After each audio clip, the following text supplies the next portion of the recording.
afternoon, and welcome to Live Impact News right here on 13 News Now Plus. It is Monday, January 12th, 2026, and unfortunately, it is 1:02 p.m. We are 2 minutes late for our Monday version of Live Impact News in the afternoon here, but we're going to try to make it up to you with a fantastic stream.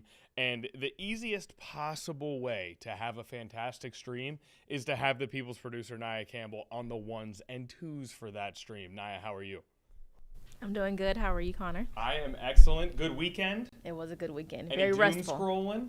Yes. Okay. Lots of doom scrolling. A little bit of doom scrolling, but that's okay. Every once in a while, you have to unwind and kind of just let your mind wander through the digital crevices of your TikTok or your Instagram or your social media of choice. Now, Nia went with the Sky Cam for her introductory moment here on Live Impact News, which means you all already know that Taylor Stevenson is here as well. Taylor Steph. Taylor Stevenson is a meteorologist, which you probably also know if you are a regular watching this program. If that's the case, we appreciate you. So she is here with a weekly forecast. Taylor, What's it looking like? So today, unfortunately, the warmth we had from the weekend that I so thoroughly enjoyed is no longer with us. And it's right back to what it should be for January. The 70s, so unusual.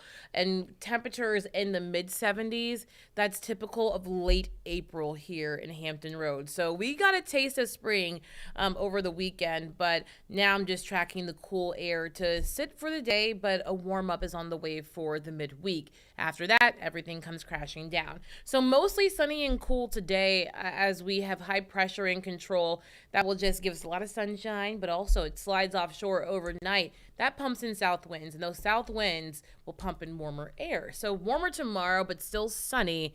It's going to be late week where I'm tracking some showers that may mix into a wintry mix. And I'll show you that potential in this forecast. So let's talk about January so far. The first 4 days of January were fairly cold, especially January the 3rd, where we only reached 39 degrees. Then for the past 7 days, we've been above normal for this time of year. Our warmest day of the month so far, 75 degrees on Saturday. But even yesterday, we had temperatures in the upper 60s. The upper 60s that was around 12 a.m., so midnight-ish, that time frame, and temperatures fell throughout the day. But let's talk a little bit more about Saturday. I kind of want to give you a little bit of a deep dive into Saturday. So we actually had our warmest January 10th ever at the Norfolk International Airport. Our old record was set back in 1939 and tied in 1957 of 72 degrees. On Saturday, we were 3 degrees warmer, which is pretty significant, with highs in the middle 70s. So this is the warmest January 10th we've ever had, and it occurred in 2026. So that just shows you how abnormally warm these temperatures were during the weekend. So I know it can kind of be a little bit of a shock when you're going out now and you have to have a jacket, because even this weekend on Saturday, I walked out with short sleeves on because it was just that warm. I even saw people with flip-flops. And now you have to have the boots, the coat, the jacket, wherever you go for the rest of your day. And again, it's all due to this cold front that I will slide over to show you that's kind of near Bermuda, and it's dissipating now. But the cold front, it brought us that huge cool down. But those blue H's, that's high pressure. High pressure will give us the sunshine today and reinforce it, but as it slides offshore, that will give us a warm-up for tomorrow. Satellite and radar for us is extremely quiet. We're barely seeing any cloud cover. The only cloud cover I really noticed was around the eastern shore, so Melfa, Chincoteague, right around 8 to 9 a.m. this morning. Otherwise, you can see the rest of the area is extremely quiet. And so we have uninterrupted sunshine for the next few hours. Temperatures by 4 p.m. will be in the upper 40s. Now, one thing that I'll show you too is that notice how our high temperatures are starting to occur now around 4 o'clock instead of what they were occurring in November, December around 2 to 3 p.m. That's because our sunsets are getting later, and that allows for more daylight. So our high temperatures will slowly start to occur around 4 p.m., which just proves that we are getting into much more daylight here through the course of January. Later on tonight, the clear skies continue, but we have those stronger southwest winds, and you can see, remember, the winds direction is always where it's coming from. So you see the arrows going towards Hampton Roads into northeastern North Carolina. If I can put my pointer out here, and you can see that it's coming from Ahoskie through Norfolk up through Melfa, and so that will pump in some warmer air. Let's take a look at our sunset times for today, so I can show you how much daylight we'll gain over the course of the next few weeks. So our first 5 p.m. sunset was January 2nd. Now today's sunset is going to be at 5:09. By the time we get to Thursday, that will be 5:12. So we're getting closer and closer to that 5:30 mark. By January 31st, the last day of the month, we'll have about 20 more minutes of sunlight. And so the sun will set around 5:30. By February, we're talking almost 6 p.m. sunsets. All right. So that's what I'm talking about. I know. Connor is like, his face lit up. Listen, that's what we're hoping for. And that 5:12, even the 5:09 today, if you catch us on 4 p.m., 13 News Now, our newscast, that ends at 5. If I can make it out to the parking lot by 5:09, a real beautiful sunset back there behind our lot. So I like to see that it's pushing back a little bit. And it's just noticeable. Like when I was outside around 5 o'clock the other day, I was like, okay, like it's still bright. Right. Because in late November, early December, that was brutal, having these sunsets that are, 4:45. So by 5 p.m., 5:15, it's like pitch black. So it's nice to have more sunlight, but it also helps us to warm up, and that's why temperatures will continue to warm up throughout the course of the wintertime. Now, let's talk about what I'm looking for tomorrow. As that high pressure system slides offshore, again, those south winds are always super important to a forecast, but especially a coastal community like us. And so with south winds, they'll pump in some warmer air. So even though we start off near freezing tomorrow morning, and you should still grab a jacket as you head out the door, by the afternoon tomorrow, we're going to be in the mid 50s. That's fairly comfortable for mid-January day, and actually above normal. We should be somewhere around 51 degrees, so we're going to beat that by about 4 to 5 degrees. So it should be a pretty nice afternoon, lots of sunshine. So no concerns about the forecast through about Wednesday. It's going to be Thursday where I'm checking for a snow signal. Oh, that background is so ominous. Yeah, and Look at that. like the grayed out snow flurries. Okay, so here's Thursday morning. I stopped it at 7 a.m. The GFS, which is the Global Forecasting System, which is the American model, it's showing that we may have some snow flurries throughout Virginia. As you get into northeastern North Carolina, maybe some sleet, cold rain. That is 7 a.m. Now, let's take a look at the European model, another long-range forecasting model. And it has nothing. So that's why the forecast is so hard for us to nail down. And I want to be transparent about that because, first of all, snow forecasts in general are difficult. But when you have your two main forecasting models that have no agreement about what's going to go on, it's hard to kind of tread that middle line. So the European model says that there will be some showers near Accomack County. So that's the eastern shore all the way up into the Delmarva Peninsula in northern Virginia. Dry for the rest of the area. Both of these are stopped at 7 a.m. Completely different solutions. So I want to talk a little bit more about why they have different solutions. So for this particular system, it's a coastal low. What that means is that a low pressure system will develop and it will ride up the East Coast. The problem is the low pressure system hasn't developed yet. And so the models are taking into account a system that hasn't even formed. And so it's hard to kind of nail down a track or nail down timing when you don't have the system that's even formed yet. And so the timing in terms of when this moisture will arrive will also depend on what type of precipitation we'll see. If it happens during the late night or early morning, it's more likely that temperatures are going to be near or below freezing. If it happens during the day, temperatures will be in the 40s. So if it's in the 40s, you're going to get a cold rain. If you're teetering that line, in those mid 30s, it may be more sleet. If it's going to be in the 20s during the morning, then you have the potential of seeing that snow. Number two, the track of the system. If the system tracks further north, it's less likely for us to see that snow. The further south it tracks, the more likely we are to see snow. Again, the system has not developed. So that's why we cannot really give you a solid answer right now. But again, that's Thursday. We have 3 days to really nail it down. And so we'll keep you updated here on 13 News Now Plus. But I want to give you a look at snowfall potential on Thursday. And the GFS has really ramped up its numbers. So the NAM now showing maybe a dusting, maybe a 1/10 of an inch to 2/10 of an inch. The GFS is now saying possibly an inch to an inch and a half. Which makes sense for the graphic I just showed you showing the widespread snowfall, right? And then it also makes sense the European model saying 0 everywhere because it had nothing, right?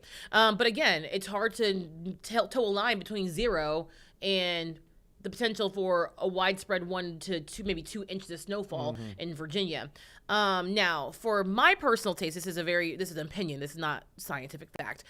I chose just January 15th as a day we would get 1 inch of snow. So I would hope that it would be on the GFF side and we would get that 1 inch of snow because I would win the snow forecasting contest here at 13 News Now. A personal agenda. There is a personal Live agenda Impact with News. this. You know I was what just thinking about to say, I'm rooting for the Euro. Why? Okay. What's your day? I need the snow to wait till the 20th. You need to hold off.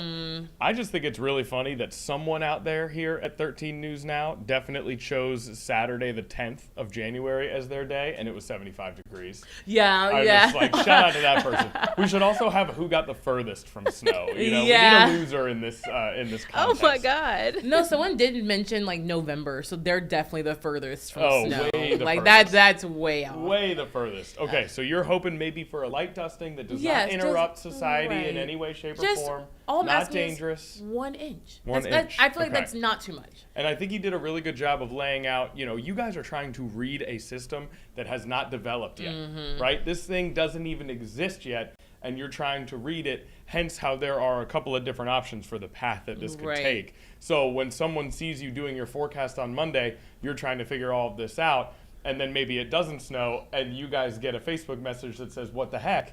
Right. You said, well, you're trying to figure it all out as you go, using all the tools at your disposal. And if we could, of course, we would, give you the most detail we can. But this is really the most detailed we can get you at this moment, unfortunately. And, of course, we want to make sure that you need to know stuff. But regardless, if this produces snow or not, we're not talking Armageddon, so it's not going to be a huge impactful snow regardless if it does or not. So that's one of the things that comforts me in this forecast is knowing that even if it does snow, we're not talking, 6, 10, 12 inches like we got in February of last year. We're talking maybe a dusting up to an inch at most. Not a lot of schools going to be canceled, you would think. Right. Not a lot of work being missed. Right. Okay, good to know. So we'll see how this develops as we get towards the later portions of the week. But what we do know is that we are essentially done with this sort of mini run of spring-ish weather that we had. Unfortunately,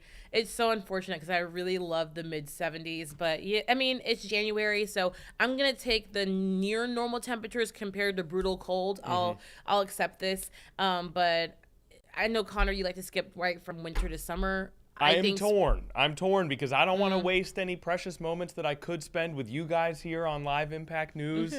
We try to stay in the moment on this particular stream, and I do love playoff football in January, so we won't skip ahead. But once the holidays end, I can kind of just see it.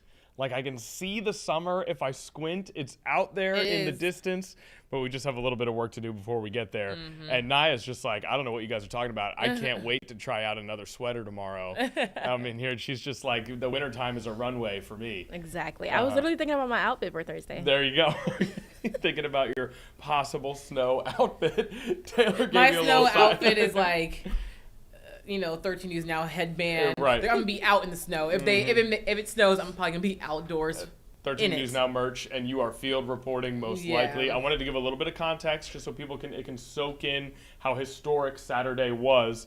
Is that you said it was the coldest it's been since, or the warmest it's been since 1957, I believe. Yes. Now, it's the middle of the NFL playoffs, so we will go ahead and do a little test here.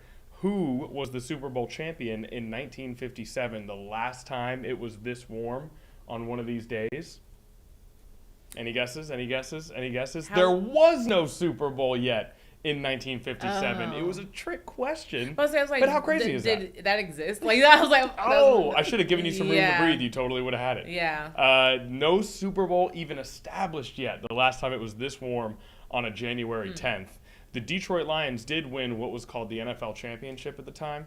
Their last championship, still to this day. Oh, wow. They have not gotten back there. Then audible gasp Sorry from to Nia them. Campbell at that. Listen, it's okay. They got Who close was last year. They'll be fine. NCAA football championship in 1950, like champion in 1950. Who was the NCAA champ? Let's do a check here. I have a sneaking suspicion that you know it's Oklahoma or something. No. Let's see. Oklahoma's last championship I think was like 2000. So Let's see. we've a little bit more recent, but still has 26 years ago. So it's kind of embarrassing. That's right, 2000. Bob Stoops. Yes. Let's see. Both Auburn and Ohio State were recognized as champions in the 1957 college football season. Auburn went 10-0. Ohio State went 8-1. So those were our two. Yeah. Now Florida A&M 9-0 in 1957. Okay. Wow. A Shout out notable Rattlers. year for Florida A&M. So everybody's succeeding here back in 1957, and everybody was enjoying a very warm January 10th. They were. So, all right, but we're back to the cold weather, We are. and we're looking out for a wintry mix later this week. Is there anything else we need to know? No, I was going to look at the 7-day forecast just so Okay. people know how to prepare for the rest of the week. Temperatures after midweek, they are going to plummet. Unfortunately. So that winter chill returns right back after what is a midweek warm up. Temperatures by Tuesday and Wednesday will warm up to the middle 50s. And then as that cold air starts to seep in with that coastal low, temperatures will fall again. So we could see some temperatures in the 20s on Friday morning. Around the coast, that means possibility of like low 20s, teens inland. Lower 40s at best on Friday afternoon, but at least we'll have sunshine, and sunshine continues through the weekend, but temperatures will just be cooler than normal, middle 40s to lower 50s at best. Okay, I will note as I continue to peruse this 1957 college football season, during that season, Oklahoma had their 47-game winning streak broken. But still, wow. Let's focus on the 47-game winning streak that you guys were in the midst of. Very impressive. Yeah. Oklahoma dominating the mid-1950s college football. And, this, we talk about how we wish it could be in the 70s, but this is not too bad what I'm looking at right here. A couple days in the 50s. Friday's going to be a little chilly, but for mid-January, this is all right. Nah, it's not bad. It could be much worse, so that's what I'm going to go off of, and I'll just wait for April to come back again so I can get my 70s back. There you go. Now, 2 questions for you, Taylor. Yes, sir. Number 1, as a meteorologist, do volcanoes mean anything to you? Are you in on the volcano game? No, that's a different section. That's more geology. So More geology. There's no weather, components. yes, there is. When it comes to atmospheric chemistry, There we go. because the chemicals that is produced from the ash. And so that can also, create more pollutants. It can also obstruct the sunlight and create cooler temperatures on the surface. So, volcanoes can affect the atmosphere, but in terms of the actual science of volcanoes, that's for volcanologists, and so they deal. We're working on geology. getting a volcanologist in here. Yeah. We haven't been able to find one because we had a major volcano eruption earlier today. We actually had footage of it. It just went off. Maybe we'll get it back, and we'll be able to dive into that later on Live Impact News. Last question before we finally let you go: sunrises or sunsets? Which do you prefer? Probably sunsets. That's what I'm talking about. sunsets. I'm a sunset gal Yeah. as well. Naya? Sunsets for sure. Sunsets all day. It's all about the sunsets. Okay, where's your favorite place? Well, not in Virginia. Where's your favorite place you've ever seen a sunset, though? Well, for me, favorite place I've ever seen a sunset is a good question. Like my single favorite sunset I ever saw. Oh, or like a place that you go to often or you lived in that like. The Bay, Chicks Beach, the Bay. That's a good one. Right by the just, tunnel is a great place to Oh watch my sunset. God, that's right where I'm at. Oh, really? Yeah. And it is just, I'm able to walk down there and watch the sunset. I try to do it during the summer as much as possible. It is full stop. Like, forget favorite sunset spot. It's just one of my favorite spots. Yeah, one of my favorite things to do in general. I love it so much. So, yes, sunsets, very special. I love them. What about you? Favorite spot? My favorite was, this is actually crazy. My favorite was Oklahoma. The Oklahoma sunsets were something that I've literally never witnessed in my life because it's so flat. You can see everything for miles. And the types of clouds that occur over there are so different that it was just beautiful the way that the sun would set. And kind of interact with the clouds in a really fun way. It was gorgeous, yeah. Nice. But Chick's Beach is a good mention. That's a good one. That's my spot. All right, Naya, bring it home. Favorite sunset spot. Give us something good. We've got two good ones. The pressure. The pressure's getting to you, Taylor. I can tell. I don't know. There are some really good sunsets in Florida. Yeah. But I can't pinpoint any specific one. I just know at the beach is the perfect spot. Yeah. Kind of because of what you said, too. If you're looking out over the water, you have a really long, uninterrupted view. Right. And so, yeah, it kind of makes for a perfect sunset. All right, guys, the sunsets are getting a little later. Make sure you enjoy them while you can on some of these nice days. And we talked about uninterrupted sunshine earlier. We're in the midst of it this afternoon. Yeah, we are. But uninterrupted sunshine is what we feel when Taylor Stephenson graces us with her presence here on Live Impact News. Sweet. I did have one more question for y'all. I know we talked football. I know we talked weather. Let's talk a little bit more about football. Okay, what are we doing? Who are we going for the NCAA football championship? In terms of NCAA, oh man, it's a really tough one. So, one, I think Indiana's, they're a machine right now. So if we're just looking at football-wise, I feel like they are going to win. But I've got two conflicting emotions, which is that Kaylon Black, who played at Salem High School, he's from Virginia Beach. We covered him when I was with our sports department while he was here in Virginia Beach. He's one of the better offensive players on the Indiana team. So to see him get a national championship would be really cool. The other side of it is I'm a Virginia Tech guy, so I'm always pulling for the ACC. And so I would like Miami for that. Then there's the Cinderella factor. So I'd love a good game, and there are good things on both sides for me. What are you feeling? I'm Team Miami. Miami. But because I actually got into Miami when I applied for college. Shout out, name drop. Yeah. How strongly did you consider that? It was my number 2. Really? So if it hadn't been Oklahoma, you would have been a Cane. I would have been a Cane. Oh, Miami. Yeah. And you would have been close to Naya. Yeah, closer. Yeah. Closer. Miami and Tallahassee are like very far apart. Yeah. But fun fact, I was supposed to go to FIU. Oh, really? So we would have been close. Yeah, closer. I just decided to go to FAMU. Decided on FAMU. Yeah. You guys were this close. I know. Okay, so you're Miami. You're the Canes all day. Yeah. If they pull the upset, it would be amazing. It would be. And they pulled, 3 now? So they're doing a great job. I'm happy for them. I know. But yeah, I was about to be a girl at Miami, but Dang. I thought the boat life, the beach life would distract me a little bit too much. I would have had a great time at Miami, but focusing on school at the University of Miami feels like it would be pretty difficult, right? It's like we talked about how we wish it was sunny and 70. It actually is sunny and 70 during this time during the of winter, year, and then it's like blazing hot during the summertime. Hot during the summertime, which just means I got to find some water. I got to get in some water and I'll be fine, which is a distraction of itself. Okay, so you're pulling for Miami. Yes. Can we get a Nia Campbell? I know college football final. Who you pulling for? It's Indiana, Miami. Yes, I got it pulled up here because I didn't know what y'all were talking about. Okay. I'm going to go Miami. Okay. All right. So Carson Beck, the Canes, Mario Cristobal. We've got a lot of Miami, a lot of good feelings for Miami here on this pod. Okay. But I think Indiana is the better team. Oh my gosh, they look ridiculously good. I cannot, but they are steamrolling everybody. But it kind of is that perfect balance of a David Goliath situation. Yeah. And we know that David wins those every once in a while. So, I don't know. It'd be cool to see Miami get the win. I think if their defensive line can play well and get to Mendoza and beat him up, that's kind of the great equalizer in football if you got a great pass rush. So, we'll see if they can make something happen. But even if Indiana wins, one of our finest from the Beach District, Kaylon Black, will be a national champion. So that'd be so cool. Good things all around. And then next year, it'll be Virginia Tech versus Oklahoma in the national championship. I don't know Virginia Tech's getting that far. Well, I'm trying to throw you a bone here. No, sorry. We have to be realistic also. God. We're journalists. We got to keep it real. Listen, facts. James Franklin is rolling. We are cruising through the transfer portal. We just got a former 5-star tight end. We're going to be there, Taylor. Don't do us like that. I tried to put us both in there so that we could all enjoy it, and you just sorry. I got to be a realist. You know what? We'll get back to respectability first. We'll start competing for ACC titles. Then we'll work our there way you go. to the national championship. Here's the real question. If it was Virginia Tech, which I am an alum, versus Oklahoma, which Taylor is an alum, who would Nia Campbell root for in the Oh. championship? Your Live Impact News partner or one Or of your friend. tightest homies? Or your Yes. friend. I did have a bone to pick with Connor earlier. Ooh. What's that?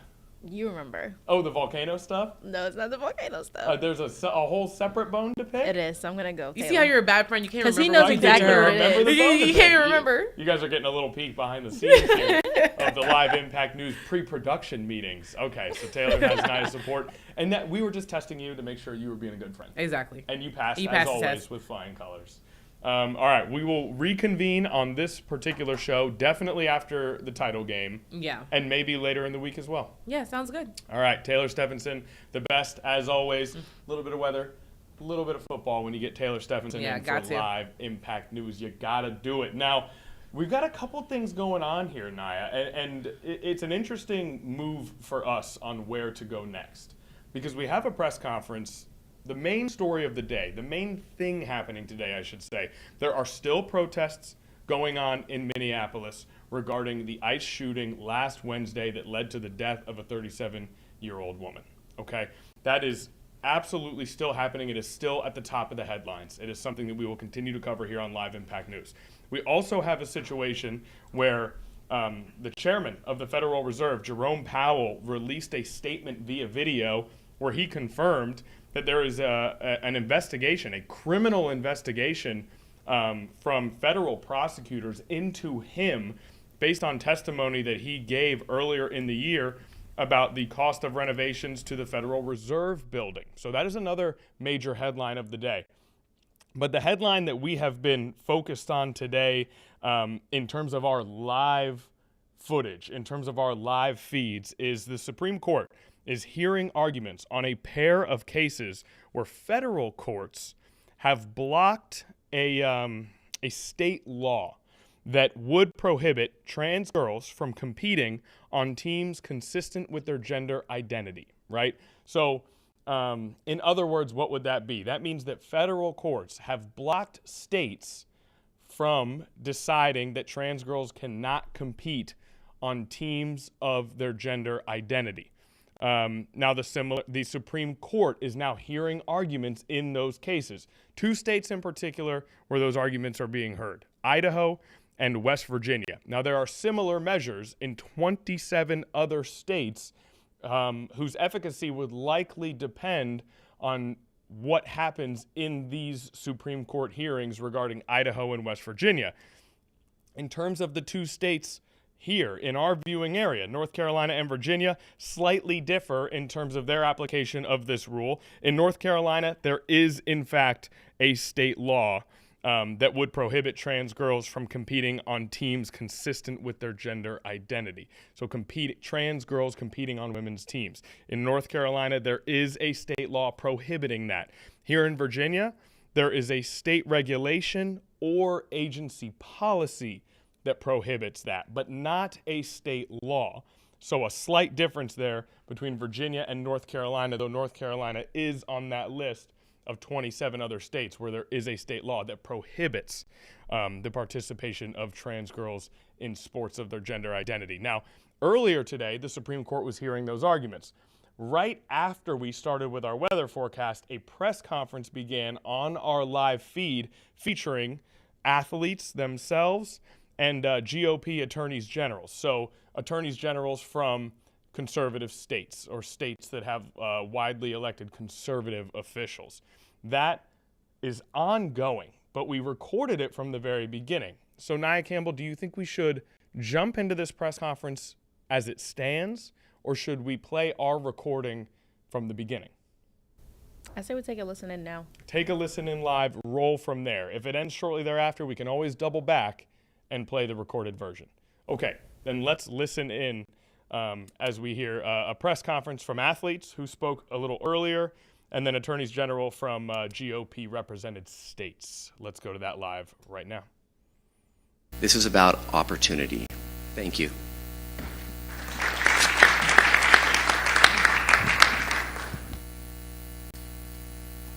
My name is Dave Yost. I am the Attorney General in Ohio.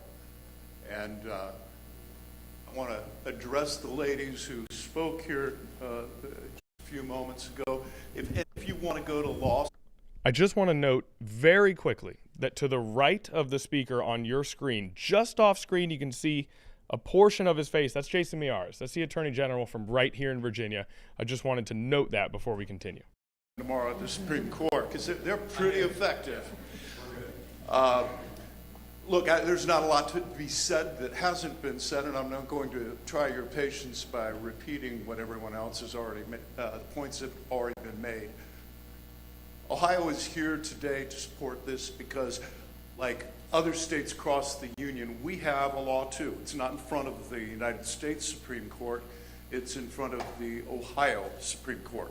And tomorrow's proceedings and the ultimate decision that is rendered by SCOTUS is going to have an important role in the state sovereignty of all of those states about their ability to protect their girls and female athletes across the country. So I appreciate and commend the courage of the women who have come forward and raised this issue of fundamental fairness against an amazing tide of mainstream legacy media opposition.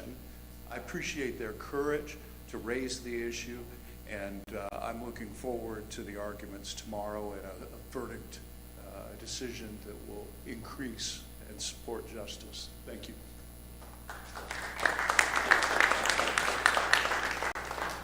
Hi, I'm Attorney General Jason Miyares of Virginia. You know, this entire debate that's been going across the country on these trans biological boys, women's sports, it's what I like to say, a case of people being so open-minded that your brain falls out. Because if I was to go back in time and talk to you in 2010 and say there'd be an entire political movement, an entire political party that absolutely supports biological boys and women's sports, in women's locker rooms and bathrooms and overnight trips, you would have said that's not possible. But now here we are, and that's what the purpose of our courts have been. I want to thank these remarkable women that are up here. Riley Gaines, these remarkable athletes, because they've exhibited, I think, one of the rarest traits you find in the public arena, which is courage. You have no idea the abuse they have received. You have no idea the loneliness they have felt. I remember meeting with the Roanoke College women's swim team in Virginia, in which they voted unanimously. They did not want a biological boy on their women's swim team. They were overruled, and the level of abuse they received on their campus made it untenable. They, in the face of this mob-like mentality of online harassment and in-your-face harassment, have displayed such courage, and it gives us, as Attorney Generals, courage as well. We're proud of what we've done in Virginia. We've said in the Attorney General's office in my time that we're the people's protector. We've indeed stood with my attorney generals across the country and joining multi-state coalitions challenging the Biden administration when they tried to put forth the Department of Education rule change prohibiting so-called sex discrimination to also mean trans athletes. We stood against them. When they even tried to tie aid to dependent children for school lunch programs to this left-wing trans ideology, we managed to push back and get them to change it. We're proud that Virginia has also joined Idaho and West Virginia in front of SCOTUS in filing amicus briefs. And what is indeed common sense? Common sense indeed is rolling the country right now. I just want to read from you today an op-ed from editorial board from this morning. And it said, biological boys roll back that progress when they take away roster spots, trophies, and scholarships from biological boys, rather than unlawful discrimination. The laws being challenged in front of the Supreme Court are reasonable concessions to immutable reality. That's from the Washington Post today.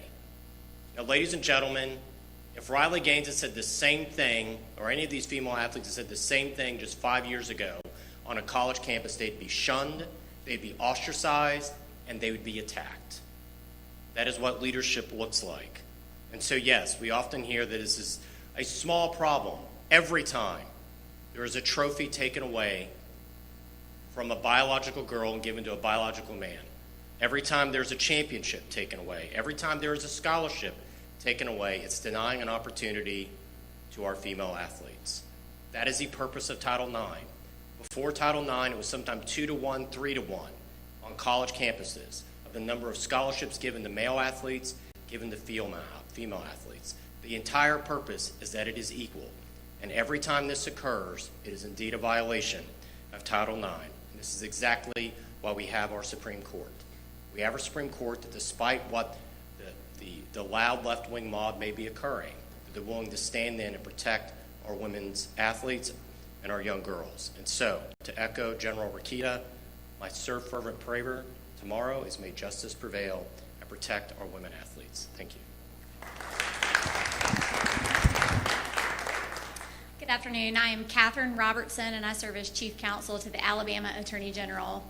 Alabama was very proud to lead the multi-state amicus brief in this case because Alabamians have a great deal of common sense, just like the states behind me. And in some ways, I just want to say, we told you so.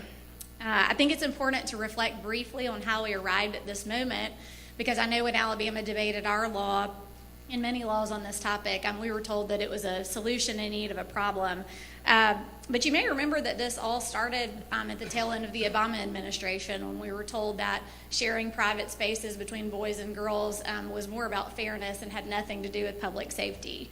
In 2019, Jerry Nadler told us that arguments about bathrooms and sports were mere scare tactics. On the campaign trail in 2020, Joe Biden stated that the idea that trans children are a threat to sports or anyone else just isn't true. But then a year later, after he took office, Jen Psaki stated at the lectern that President Biden believed that trans kids should be able to play sports and that doing so doesn't pose a threat to fairness. But you've heard today that that wasn't true. So Alabama is proud of the role we've played. We're so grateful to partner with states like West Virginia and Idaho and others. We believe tomorrow we're going to win that case and hopefully put this issue to rest for a while. Thank you. Adam Piper, Executive Director of the Republican Attorneys General Association. Before we take into questions, I want to spotlight a few statistics at Republican AGs just put up on X. Biological males have stolen from female athletes, like the ones behind us, 1,558 wins in the United States, including 855 podium medals, 33 state championships, 5 national titles, and 3 Olympic gold medals. This is not a mythical case. What we are fighting for, I'm a girl dad of a 6- and 8-year-old, is to keep our daughters safe and to ensure a fair and level playing field. Thank you all for covering this with this. We'll take questions for the AGs and for the female champions behind us.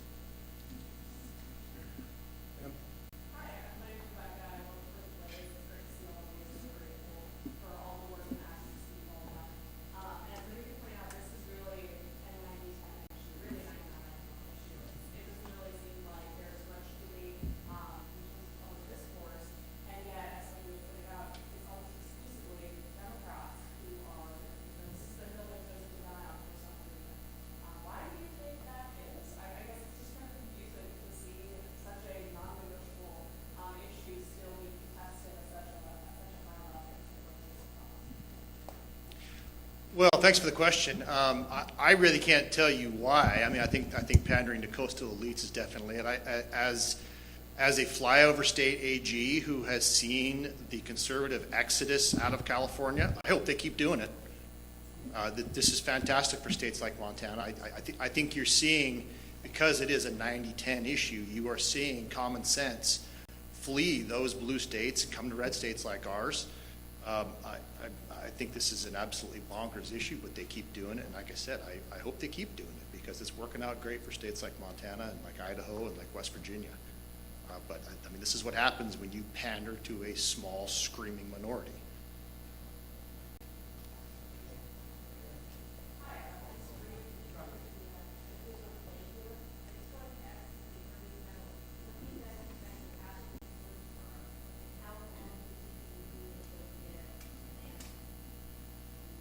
Thank you for the question. So we all fully expect that this is going to be a 9-0 decision. We are right on the facts, we're right on the Constitution, we are right in public opinion, but importantly, we're right on common sense. And these are the kind of issues that even conservatives and liberals can agree on. And so, I don't go into any argument assuming that I'm going to lose anybody. And so it is our mission and our goal to make sure that this case is decided in our favor, and we believe very, very strongly in our arguments. So we're looking for a 9-0 decision, and we feel really good about it. No, my solicitor, Michael Williams, and his team of Caleb David and Holly Wilson will be doing the argument. It's sort of unknown, but we would estimate sometime at the end of June or in the middle of July. You're welcome. So I'm not going to be as optimistic as JB. That's really good. I hope to get a 9-0 decision, but you're going to see a lot of arguments tomorrow where you're not going to be talking about the common sense issues, but you're going to talk about legal technicalities, and I think some of the justices on the court are going to have some issues with that. But I just want to address the previous question, which kind of ties into your question, is why have we not seen certain politicians and certain people, when it's an 80-20, 90-10 issue, why are we even here? That's one of the questions that I have. Why are we even here when it's such a common sense issue? But it's because of the lack of courage that people have. What, like Riley Gaines talked about, many of these young women talked about, is that when they actually stood up for themselves and for their team players and their friends, they were ridiculed. They were made fun of. Some of them were excluded from certain opportunities on the team. And it was very scary 5 years ago for people to stand up against these issues. Today, it seems like most of us are on the same side, but 5 years ago, that wasn't the case. When you talk to people privately, they would tell you that they didn't understand why these issues were even at the forefront of political discourse. But the reality is that it was very difficult to stand up 5 years ago. We were told in Idaho that we were stupid for taking on this case, for taking on this law. We had some attorneys that were saying that this law was unconstitutional. And I think it's very difficult when everyone in the media is attacking you, making fun of you, and saying bad things about you. Very few people stand up and do the courageous thing. And I'm grateful for Riley and all these other young women who stood up when nobody, it's actually easy today when the Washington Post is writing an editorial to stand up here, but these women were standing up way before that, and I'm grateful for that. We'll go to Jackson and Matthew in the next. Jackson Thompson, Fox News. My question is for Agent President. Two young women are here today who are handing over the allegation of harassment against plaintiffs in this case. What was your reaction to this? So I'm the father of a 10 and an 8-year-old girl, and my 10-year-old plays a lot of soccer, and I always tell her to give her hell. Your dad and I seem to have a lot in common. Anytime you think about a child being harassed, it gives you pause as a parent. And it isn't really part of our case, but harassment of any child of any kind in this country is inappropriate and it's wrong.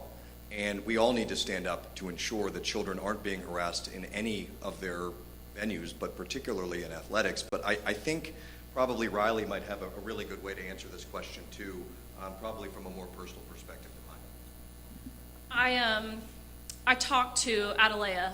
She's the young girl in the story that you're referring to who had really heinous, vulgar things allegedly aimed at her in a locker room. Actually, I think it's important that I say it, and I'm going to use the word expletive where there's an expletive because I would not even feel comfortable saying this out loud. It's alleged that this boy said to this girl to suck his expletive while also saying he was going to stick his expletive in her expletive and her expletive. You probably can't even make sense of what I'm saying because that's how profane and vulgar it is. And we're talking about middle school age girls who have to worry about being told these things in an area of undressing. Think about yourself. Maybe you have a daughter. When you were in middle school, right? Like locker rooms aren't a comfortable place in general, right? Even when you're changing with your friends, people of your same sex. Now imagine adding a boy into that mix. I talked to Adelea. I talked to her father, Holden. I've talked to several attorneys with ADF who represent Adelea. The alleged things that were said to her as a parent myself now, and I would imagine my husband would have choice words to say if someone said things like that to our daughter. To speak, I don't want to speak on her behalf, but relaying some of the things she said to me, it traumatized her. It was feelings of total betrayal by a school. She actually reported this to the school. The school has done nothing. And to answer the question of why, right, it's an 80-20 issue. To speak directly to that, the Democrats have taken the wrong side of every 80-20 issue.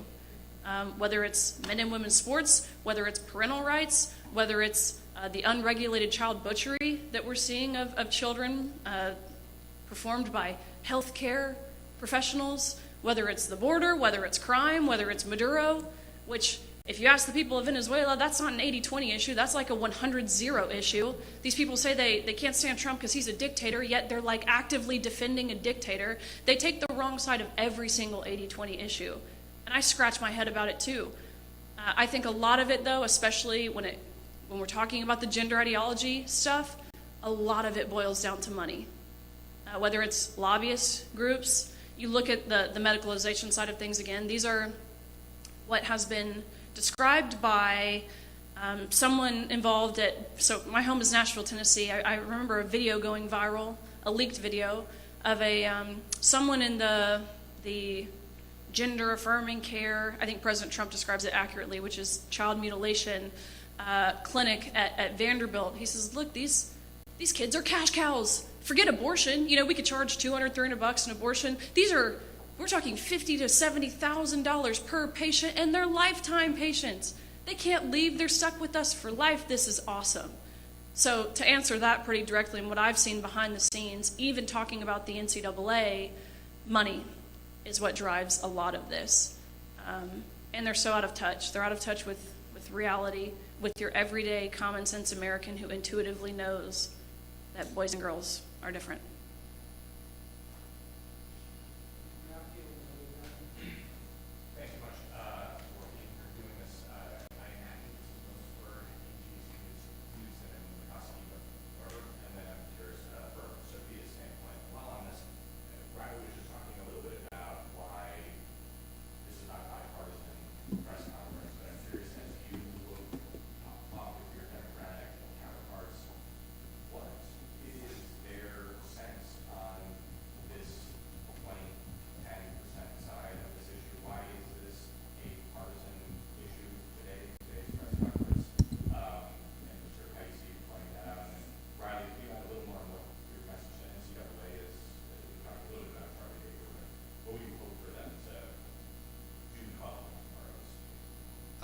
I haven't specifically spoken with any of my Democrat colleagues on this issue, but I think their silence speaks volumes.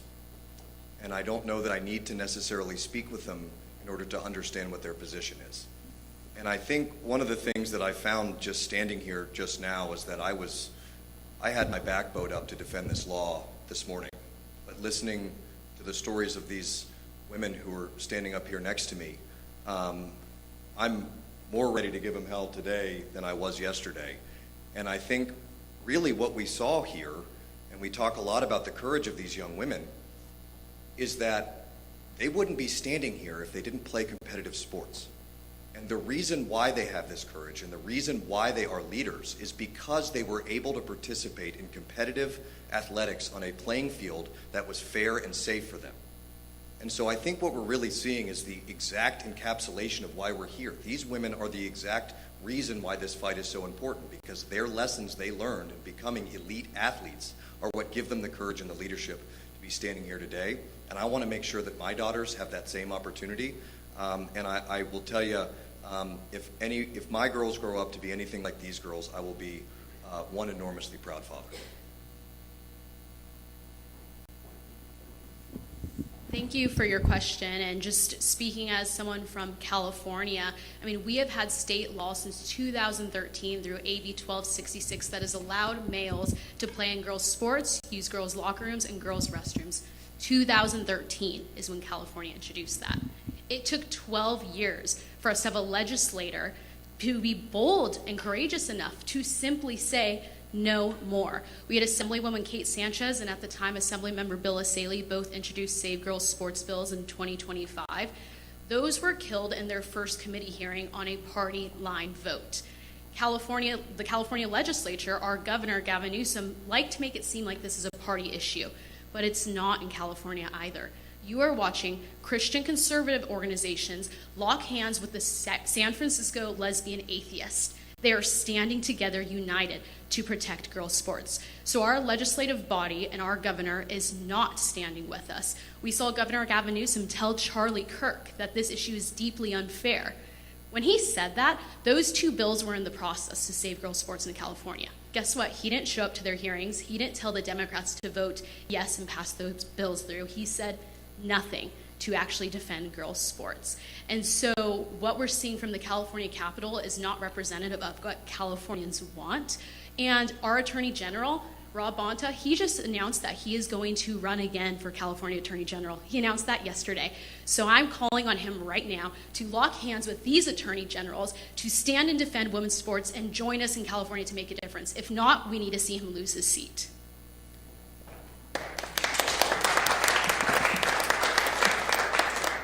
And I'll just say about the NCAA, this is an organization that, following President Trump's executive order back in February of last year, the CO, it basically just reinforced Title IX, saying no more federal funds to education institutions that prohibit opportunities on the basis of sex.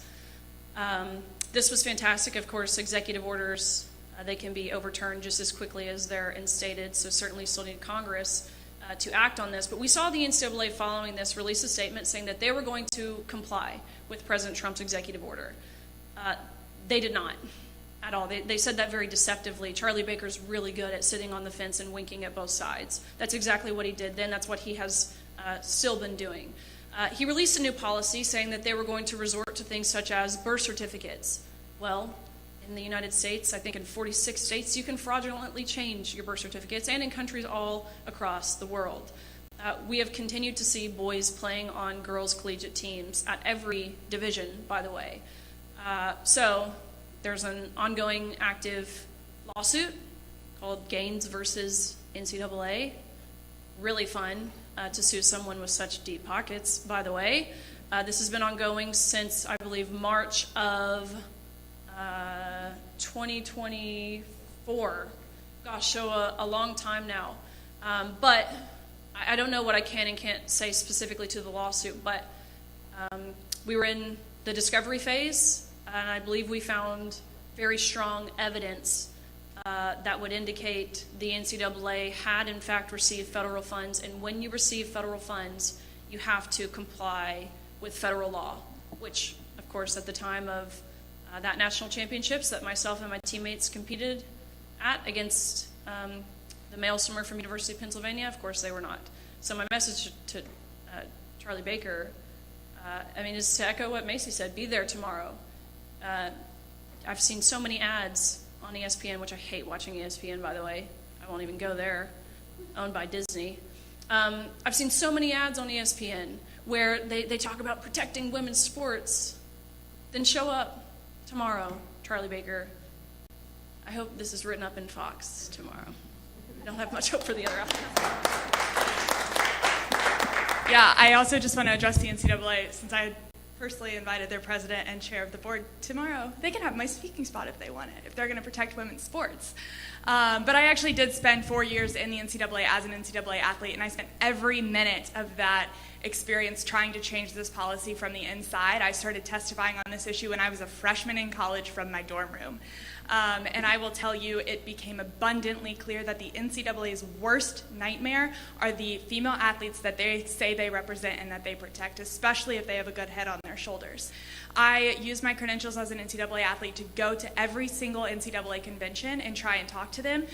There was a couple times I happened to be in the same room or hallway as some of the executives, and I tried to have a peaceful conversation. I would consider myself a friendly person, but they went straight to the press and told them that I ambushed them. The female athletes that they claim to represent, they would not hear a single word from. So during my time in the NCAA, it became abundantly clear to me that they do not protect women. They do not care about women. Women are just a hurdle that they have to jump over and pretend that they care about. And so that is why I extended the invite. And my message to the NCAA is a challenge to prove me wrong.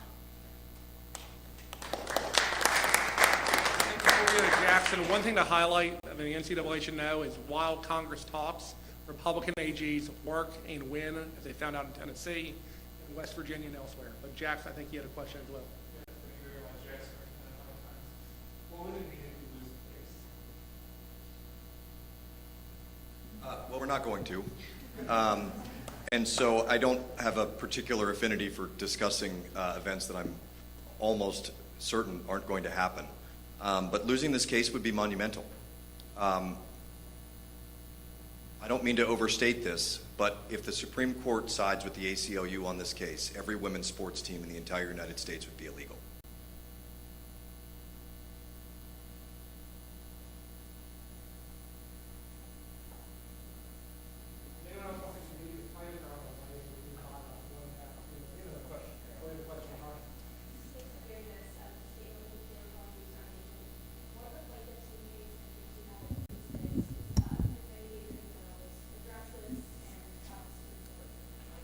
Yeah, that was in the state of Idaho. We were the first state in the nation to actually pass a law protecting women in sports. And the ACLU and this athlete was the first athlete to sue a state preventing the law from being enforced. It was enjoined in the federal district court. It was enjoined by the Ninth Circuit. They won at every step of the way. I became Attorney General 3 years ago, and I decided to defend this law all the way to the Supreme Court. I petitioned the Supreme Court to hear our case, and I argued very strongly and effectively that this law, this appeal should be heard. This athlete never decided to dismiss the case until the petition for cert was granted by the U.S. Supreme Court. So when they knew that they were in the Ninth Circuit, that they would win, they were fine with having this case heard. When they knew that they were going to go before the Supreme Court, they decided to try to dismiss this case.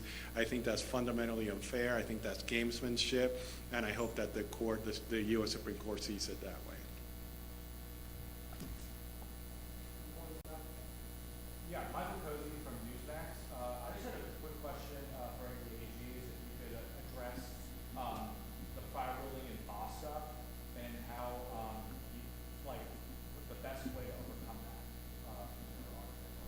that. Yeah, so Bostock doesn't actually apply to this case. Bostock was a Title VII case. And so what we're talking about here is an athletic playing field where the immutable physical differences between men and women matter.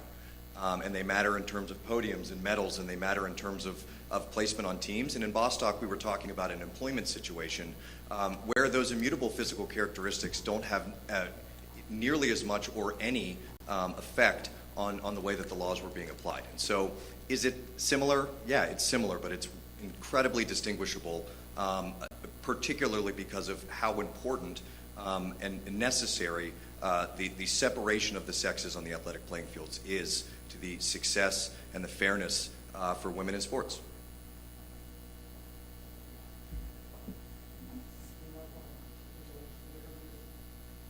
We have 60 seconds for any other comments about walking with the Well, I want to go back and talk about, the question was asked earlier, I mean, where are the Democrat AGs? I think that's a fantastic question.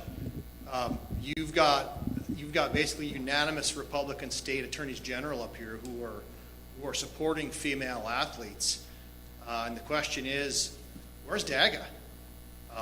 I'm sure one of the RAGA staff here can get you a phone number and you can talk to their executive director or any of their leadership. I would love to know the same answer that you're asking.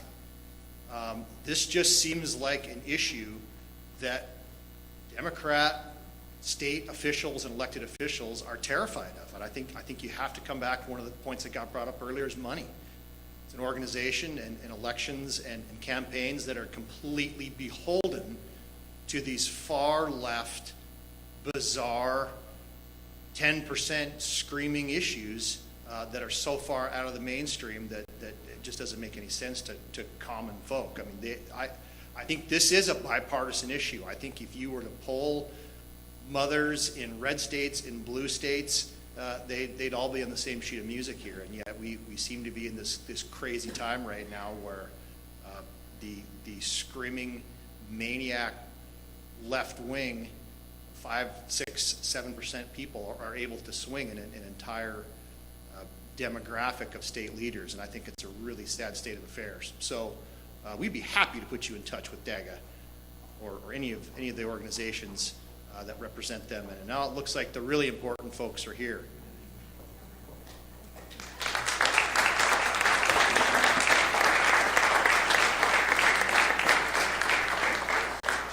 So we will go with Laney Armistead, Madison Kenyon, and then Mary Kate Marshall. Laney, thank you for being here. Thank you so much for having me. My name is Laney Armistead, and I was a soccer team captain in West Virginia. My love of soccer started when I was young. Shortly after kicking my first soccer ball at age 3, I would play as often as I could to find someone to kick a ball with. I'd play pickup games with my brothers, and by the end of high school, I'd made it to a state championship twice and won. A soccer scholarship from West Virginia State University made it possible to continue my soccer career. Right as I was entering college, I started to hear reports of female athletes losing to males all across the country, from Connecticut to Idaho and more. I wondered if I'd have to face the same thing. Then West Virginia passed their Save Women's Sports law. It was immediately challenged in court, and I knew it was time to take a stand. I joined the lawsuit to defend women's sports in West Virginia. And that leads us here today to the Supreme Court. I'm so grateful that under Attorney General McCuskey's leadership, West Virginia passed a law protecting women's sports before I had to go up against a male. I knew what it was like to compete with men from friendly pickup games, but competition is different. I know they run faster, kick the ball harder, and foul with much more force. Injuries happen in soccer, certainly, but the risk we accept in a women's match is vastly different from one with a male on the field. Tomorrow, my attorneys will stand up at the U.S. Supreme Court and say plainly what we all know. The differences between men and women have real-world consequences, and nothing in federal law prevents states like West Virginia from protecting women's sports, from protecting our girls. I am grateful for the many doors women's sports has opened for me, and want future generations of girls to experience the same opportunities I had. Thank you.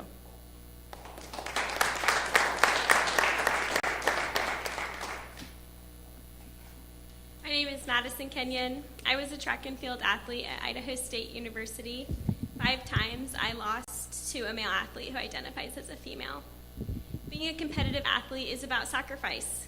The day after day of getting up early, the events you miss because you can't stay out late, the limited summer vacations because you're probably training, the family and school events that you miss because you're either competing or training. College athletes are making sacrifices, and it's not for a participation trophy. Those sacrifices get us closer to beating the odds and taking home the gold. Having athletic opportunities are a game changer for women. Before Title IX, athletic scholarships for women were almost unheard of. Today, athletics not only opens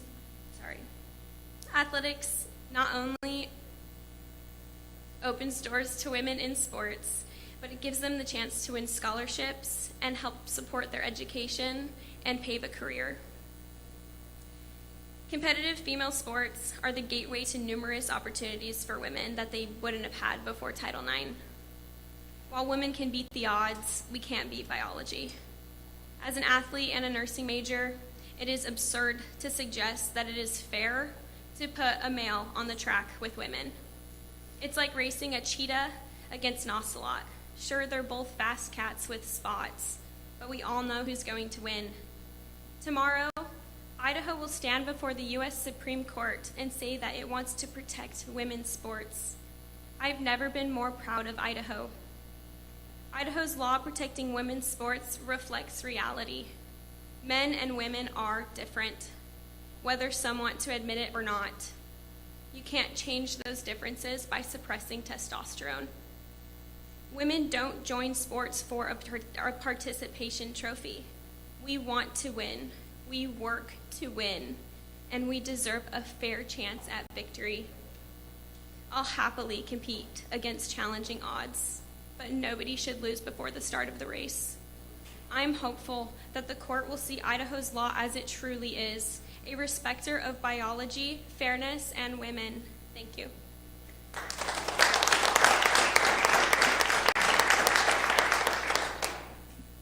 My name is Mary Kate Marshall. and I was also a track athlete at Idaho State University, and I lost twice to a biological male who identifies as a woman. When I lose to another woman, I assume that she must train harder than I do, and it inspires me to work harder, to spend more hours in the gym or the track, but losing to a male feels completely different. I wonder whether he even has to work as hard as my teammates and I do. I wonder whether my hard work is even worth that effort. When Idaho passed its Fairness in Women's Sports Act, I was ecstatic.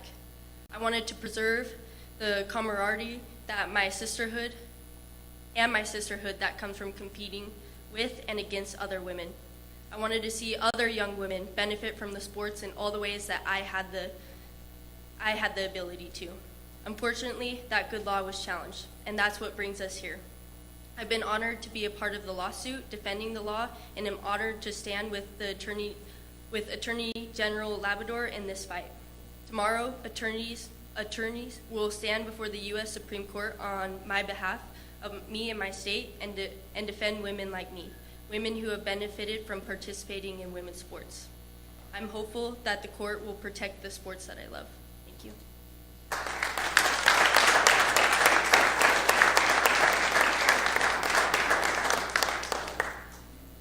That concludes our press conference. If anyone needs to book any of the attorneys general, our press team is in the back of the room. Is happy to assist you in the next time.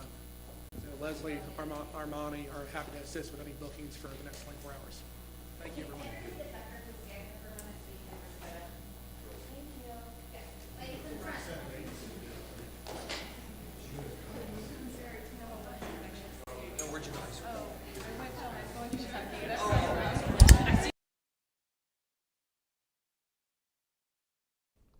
All right, the conclusion of that press conference, hearing from attorneys generals from a number of GOP states and hearing from, or a number of Republican attorneys generals at least, many of them coming from states with widespread GOP representation. Also hearing evidence from, or I guess testimonies, if you will, from specific athletes in that press conference. So that press conference has reached its conclusion, but we are going to stay on this story for a moment here. We are actually going to look into the case of Becky Pepper Jackson. She's a high school sophomore who is at the center of this Supreme Court hearing that has been happening today that we've been covering. She is, again, one of the athletes who has brought one of these cases to the courts in hopes of being able to participate in sports that follow her gender identity. She competes in discus and shot put on the track and field team in West Virginia. She brought the legal challenge to her state's law in 2021, as we said, and according to ABC, she is the only known openly trans athlete in West Virginia in any sport. We have pulled up a story that tells us a little bit more about her, and so we are going to listen to that story right now.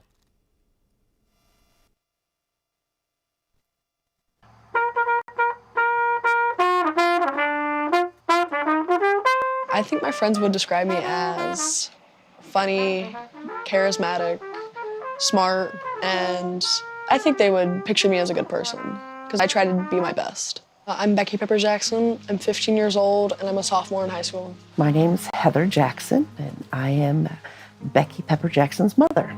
We are just like any other family that live out in the country. We just like animals, like our dogs, cats, and chickens. When Becky was born, she played with her brother. She would roughhouse like every other sibling would, but she was quite opinionated about her toys, her clothes. Definitely showed signs different than her brothers were.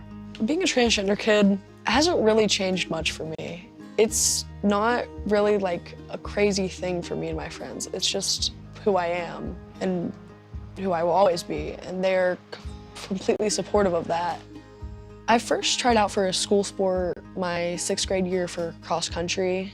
Everyone in my family is runners, so it was nice to get like help from them. I originally wanted to try out for the long distance team because that's what I had known and loved from cross country and running with my family. But my coach told me that if I were to just go for long distance, I wouldn't have made the team because it was much more competitive during track season. So she encouraged me to try shot put and discus, which as it turned out, I really loved. Being able to compete alongside my peers was really fun for me because it taught me teamwork. I made a lot of friends, but most of all, I just had fun, and that's all I wanted to do. When my mom told me about the fact that I wouldn't be able to play the sports that I love, I was devastated. I asked my mom what my options were, and they said that we could talk to the ACLU and Lambda Legal, and that's when we filed our lawsuit with them. Now that we're going to the Supreme Court, I feel very nervous, but I know that someone has to do it because letting these awful laws and bills just stand is not something that should happen. As a parent, of course, I worry about Becky's safety, especially in this very divisive environment that we're in right now. We're just country people that, didn't want any of this. We just want her to have happy days at school, playing the sport she wants. It's important to educate yourself, learn the facts, and it's okay to change your opinion, to change your stance on things as you research. I want other trans girls to know that they're not alone and that I'm doing this for us, and I see them. And I want them to know that I'm always there for them, and I really want them to have hope.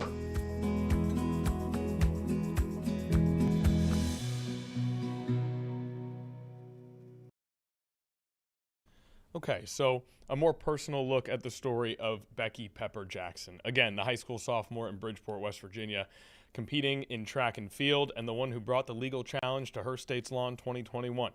Also, according to ABC, the only known openly trans athlete in West Virginia in any sport.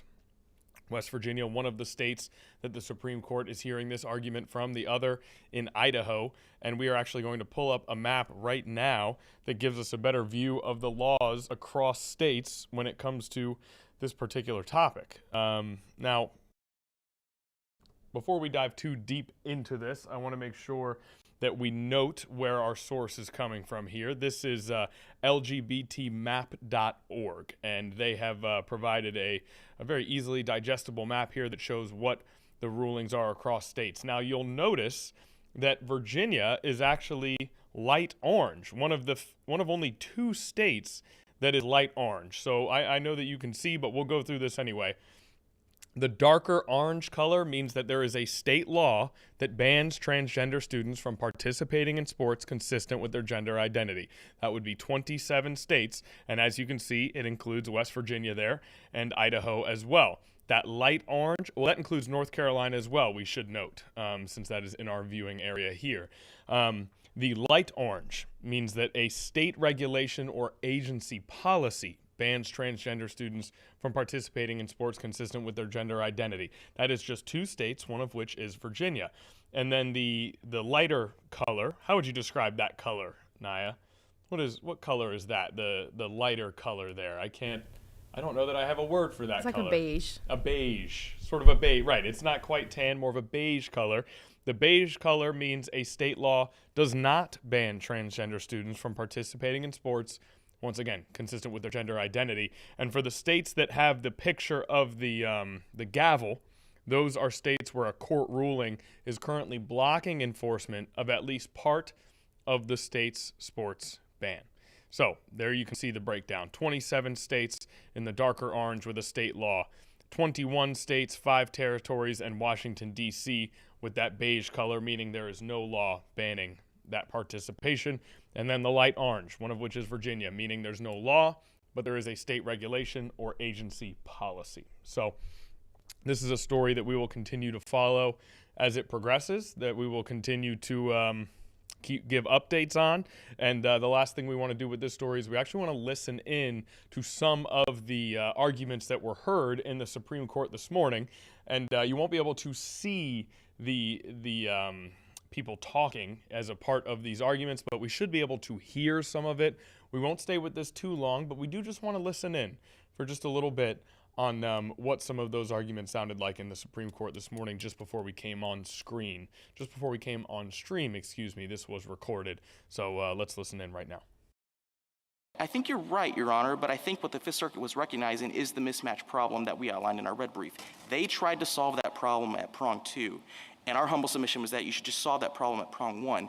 Now, if I could tell you why I agree with Mr. Clement's description of the asbestos cases and how they shake out pre and post 2011, remember the basic fact pattern in those cases is you've got a federal contract that says, contractor, you go refurbish a Navy ship and you install asbestos. So pre-2011, if there's a failure to warn claim about the asbestos being installed, the courts say, and the Lachiole panel in the Fifth Circuit, which had that same fact pattern, said, this doesn't suffice for federal officer removal because the claim is not for an act that was directed by the federal government.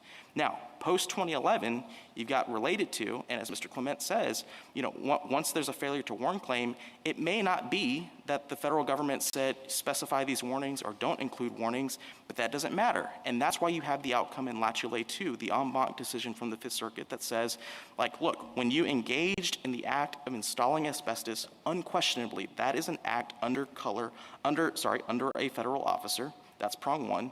And so the only question remaining is prong two.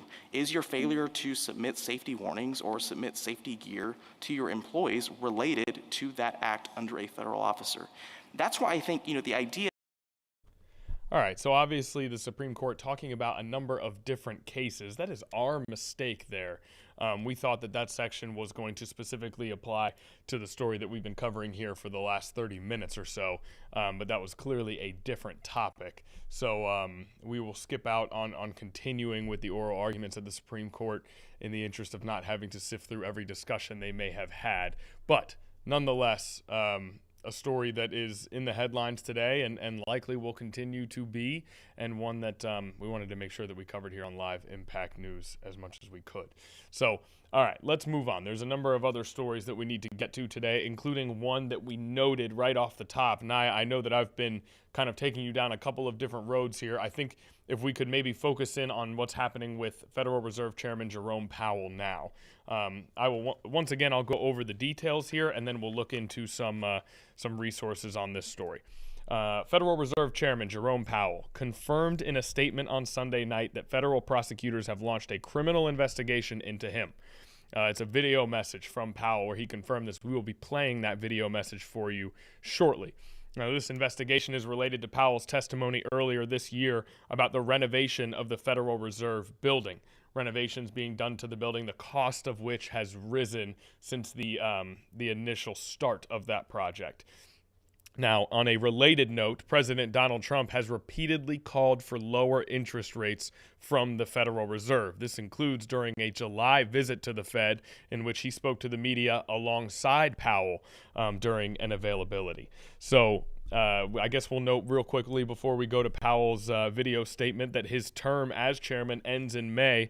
However, he can remain a member of the Board of Governors until 2028 at the Federal Reserve. So again, the headline, Fed Reserve Chairman Jerome Powell, according to himself, being investigated criminally by federal prosecutors due to testimony that he gave earlier this year about the renovation of the Federal Reserve building.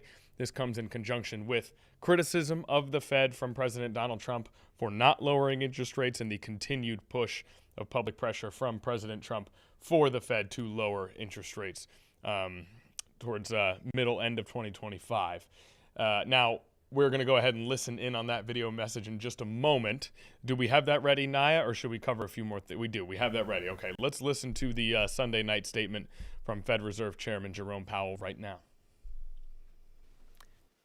On Friday, the Department of Justice served the Federal Reserve with grand jury subpoenas, threatening a criminal indictment related to my testimony before the Senate Banking Committee last June.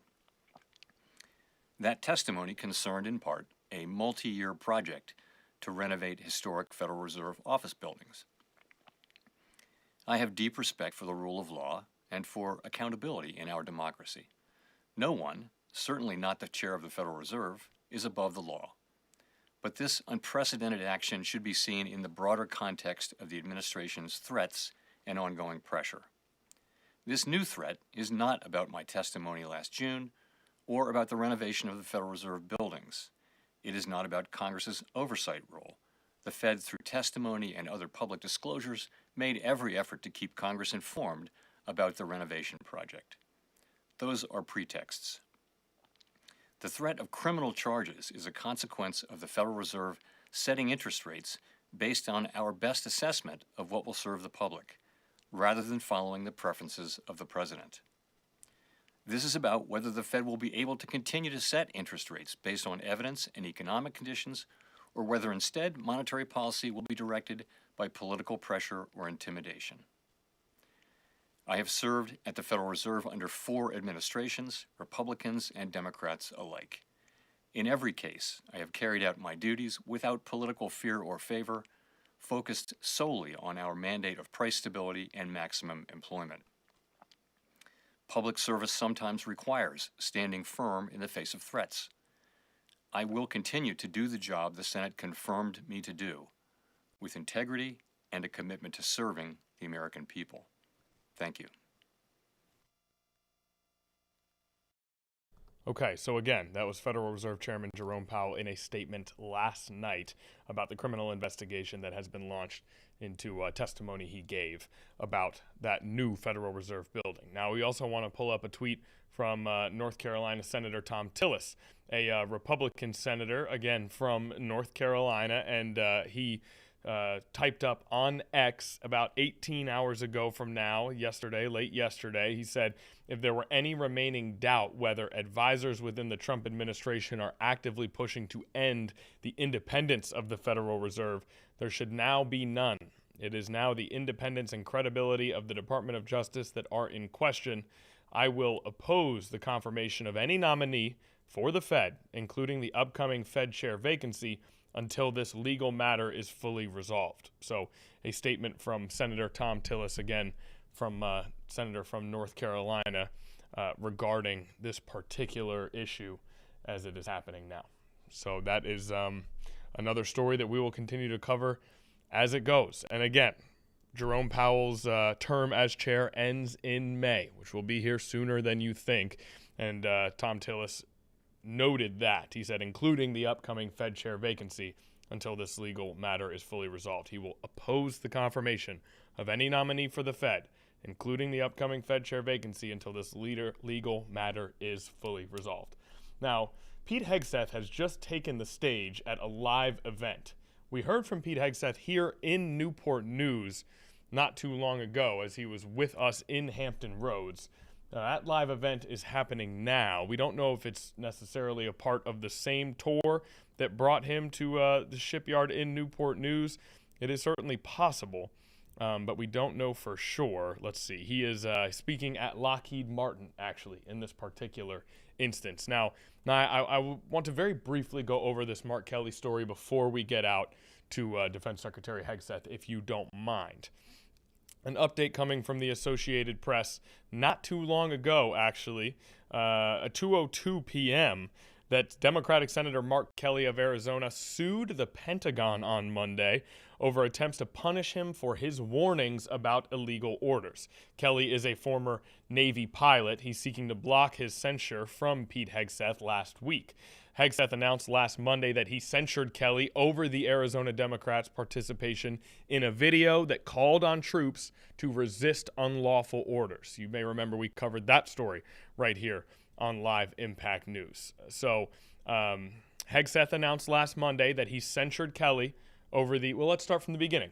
A video comes out including Arizona Democrat Mark Kelly that called on troops to resist unlawful orders. Last Monday, Defense Secretary Pete Hegseth announced that he censured Kelly over his participation in that video. And now, Senator Mark Kelly has sued the Pentagon over attempts to punish him for his warnings about illegal orders. So that a story that just dropped down. Our source on this one is the Associated Press that we has just started to develop in its latest step here recently involving Mark Kelly. Now, with that being said, that segues very naturally into Secretary Hegseth, who is currently speaking at Lockheed Martin. Let's take a live listen in on that on this Monday afternoon, 2:26 p.m., about 34 minutes left to go in the stream, and let's listen in to Secretary Hegseth. And as a indicted criminal in Venezuela found out about a week ago, what America can do is like no other country in the world.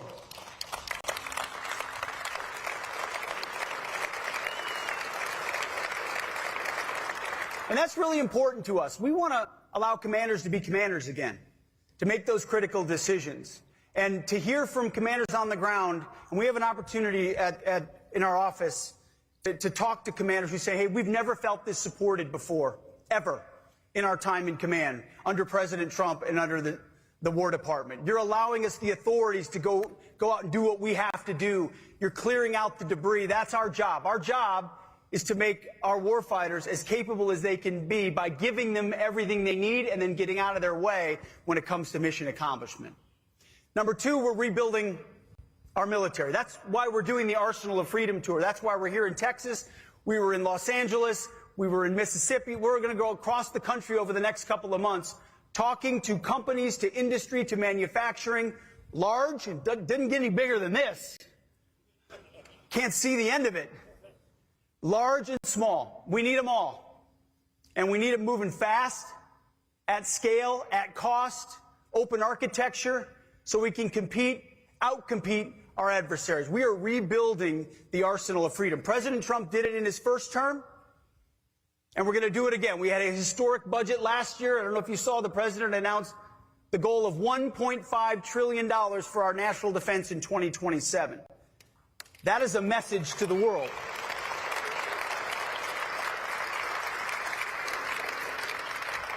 Now, we're going to spend every dime of that wisely.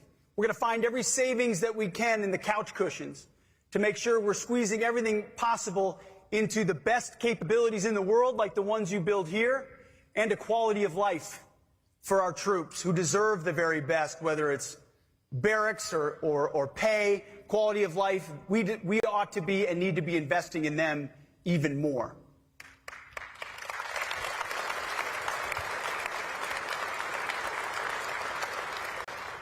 Reviving the warrior ethos, rebuilding the military, and reestablishing deterrence, which is something this airframe has been involved in from the beginning of this administration, and for long before that as well. But when you lose your way about what American leadership looks like, it invites chaos and challenge in the world, which is what we saw under the Biden administration. Whether it was the disastrous withdrawal in Afghanistan that had reverberated around the globe as far as the image of our country, whether it was what happened on October 7th with Hamas in Israel, or the war in Ukraine, which never would have happened if President Trump were president. The world saw an open invitation for challenge. Didn't feel like America was prepared to do what it would do in the past. Not to mention the fact that our ships were being shot at around the world, and we weren't responding. So the first thing we had to do at the War Department was to reestablish that deterrence on behalf of our country. And it started, frankly, from day one on the border. Securing our border and locking it down. We've gone 7 months with 0 crossings at the southern border.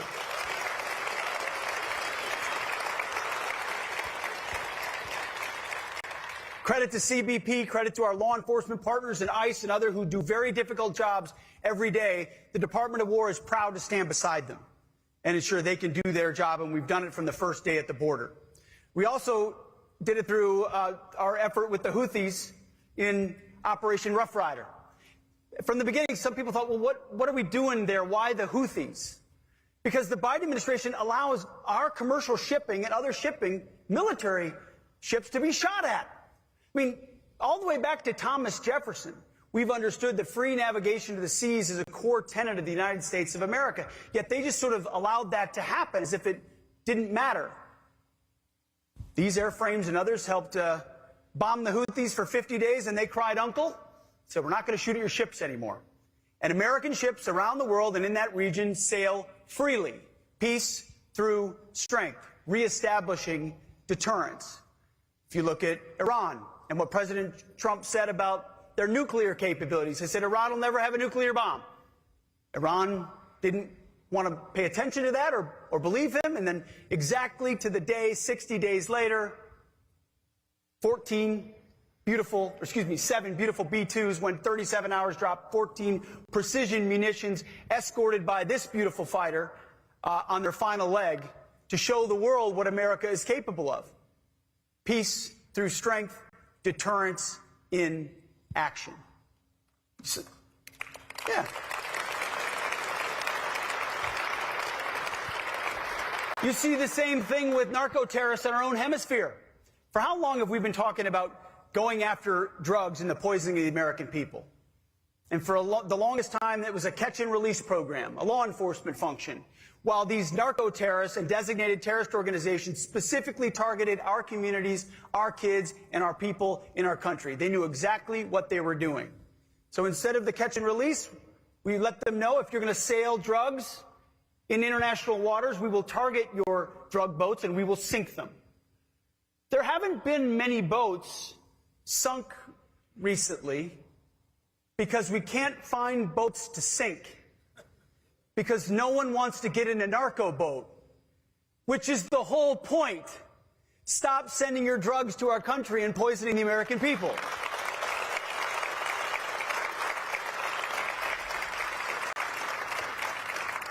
And then the whole world saw just over a week ago what our incredible military is capable of at every echelon when we brought the indicted nominal leader of Venezuela, Nicolas Maduro, from the most fortified house in the most fortified location inside their biggest fort in their capital city in the middle of the night without them knowing we were there until 3 minutes before.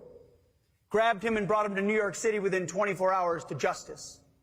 Let me tell you, no other military on planet Earth could pull off what our incredible warriors did.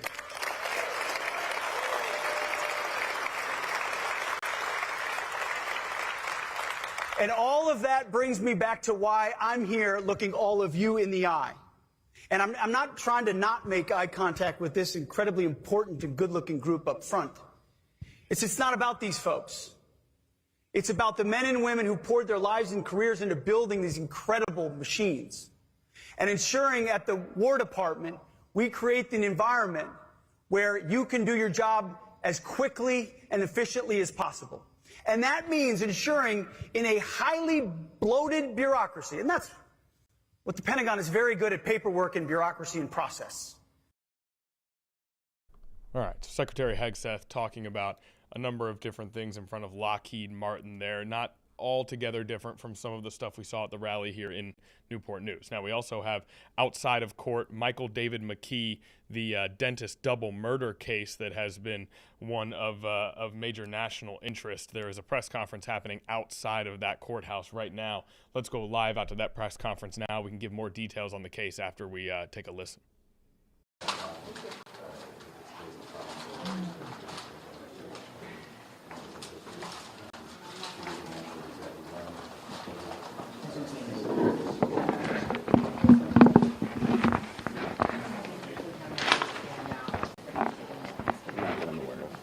Would it be at Franklin County or would it be the Columbus Police Department? I don't know. Okay. But they did say a status hearing on Monday at 2 p.m., right? That was for next Monday. So it's... That's correct. That's a hearing date in order to see if the judge's order was followed. To the extent Mr. McKee is transferred before that day, I would anticipate that hearing date would be canceled. You would anticipate what?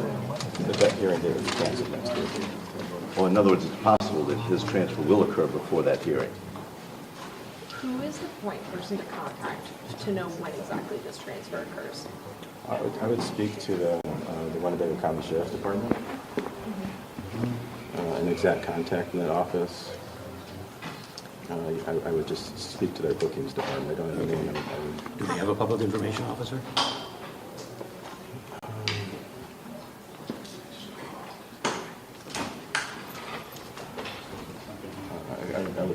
Was the woman who appeared beside Mr. McKee a public defender appointed by the courts, or was that as hired counsel? Do you know anything about that? That was Carrie Poirier. She's an assistant public defender in Winnebago County. Can you spell her name? Somebody here got it for us. Can someone help us with that? Yes, CARIEPOIRIER.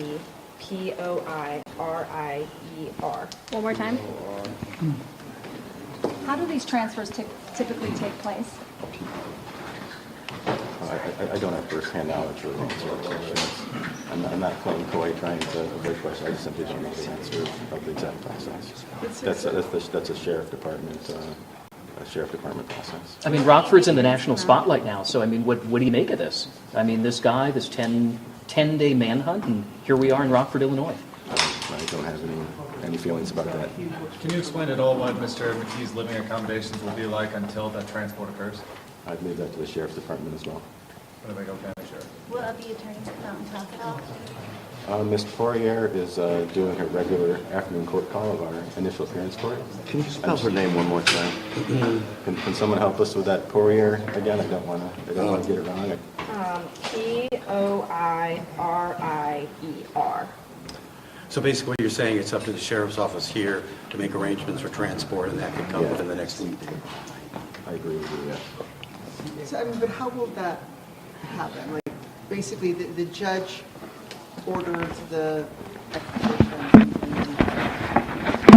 Now I'll process for the Sheriff's Department to work on. Again, it's outside of my direct knowledge, and I don't want to guess as to either. Will he be appointed new representation in Ohio? Outside of my knowledge and control as well. So the sheriff will reach out to the Franklin County Sheriff's Office, Columbus Police, and make arrangements for his transport. To my knowledge, that's correct. Can you shed any light onto how he was taken into custody here in Rockford? No, there's no case-specific matters that I can comment on or will comment on. Tom, is this? Okay, so this is a tough situation. The quality there is just not good. As you can see, the camera that we are getting our live feed from is just a few sort of rows back, if you will. Can barely see the what we believe is a lawyer who is speaking.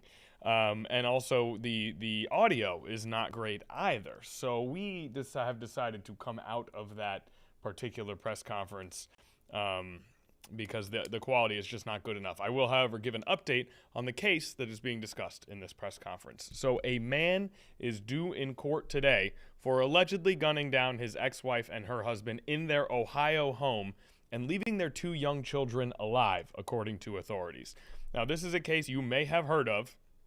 It has been covered extensively, and it does appear as though that press conference is ending right now anyway. That was a rather short availability. This is a dentist, Spencer, and his wife, Monique, who were found shot to death on December 30th, according to Columbus police.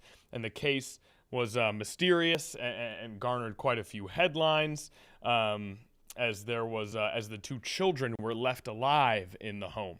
On Saturday, police announced the arrest of Monique's ex-husband, Michael McKee, after he was linked to a car seen on surveillance footage in the neighborhood, according to court documents. McKee is a Chicago resident. He was taken into custody in Illinois and is charged with premeditated aggravated murder, according to records. This is reporting from ABC News.